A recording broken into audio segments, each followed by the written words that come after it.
আপনাদের যে ছবি তুলে ধরবো, যে তথ্য উঠে এসছে অত্যন্ত বিস্ফোরক। 15,000 টাকার বিনিময়ে একজন বাংলাদেশি হয়ে যাবে ভারতীয়। এই ঘটনায় কিন্তু সামনে এসেছে, আপনাদের সেই ছবি আমরা তুলে ধরছি। বাংলাদেশি গাড়ি চালক আজাদ শেখকে গ্রেফতার এবং তাকে জেরা করে ন্যাজাটের জাফর আলী শেখের হদিশ। 15,000 টাকার বিনিময় হয়ে যাওয়া যাবে বাংলাদেশি থেকে একেবারে ভারতীয়। আজাদ এবং জাফরকে জিজ্ঞাসাবাদে উঠে এসেছে এমনই চাঞ্চল্যকর তথ্য। 15,000 টাকার প্যাকেজে বাংলাদেশি থেকে ভারতীয়। আমরা কথা বলবো, আমাদের সঙ্গে টেলিফোন লাইনে রয়েছেন আমাদের প্রতিনিধি মমিতা মিত্র। মমিতা, 15,000 টাকার বিনিময়ে একেবারে বাংলাদেশি থেকে হয়ে যাওয়া যাবে ভারতীয়, এ তো বিস্ফোরক ব্যাপার। দেখো, একেবারেই তাই। আজাদ শেখ বাংলাদেশি গাড়ির চালক, যাকে ইতিমধ্যে পুলিশ গ্রেফতার করে এবং তাকে জিজ্ঞাসাবাদ করে আরো একজনকে গ্রেফতার করা হয়েছে। তিনি হচ্ছেন ন্যাজাটের বাসিন্দা জাফর আলী শেখ।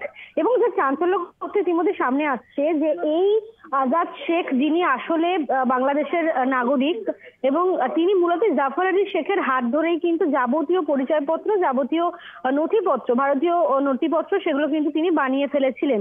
এবং একেবারে 15,000 টাকা দেওয়া হয়েছিল, একটা প্যাকেজ সিস্টেমে গোটা বিষয়টি হয়েছিল। 15,000 টাকার বিনিময়ে তাকে ভারতীয় আধার কার্ড, ড্রাইভিং লাইসেন্স, এমনকি আয়ুষ্মান ভারতের বিভিন্ন কার্ড, অর্থাৎ এই দেশে থাকার জন্য যে নথিপত্রের প্রয়োজন হয় সমস্ত কিছুই কিন্তু তাকে তৈরি করে দিয়েছিল এই জাফর আলী শেখ।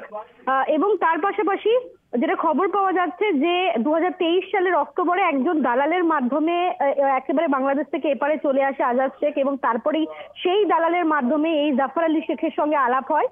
এবং জাফরের যারা পরিবারের সদস্যরা রয়েছেন, তার মা বাবা সহ অন্যান্য যারা পরিবারের সদস্যরা, তাদেরকে আজাদ শেখ নিজের পরিবারের সদস্য বলে পরিচয় দিয়েছিলেন। অর্থাৎ বিভিন্নভাবে কিন্তু জালিয়াতি বা দুর্নীতি করা হয়েছে।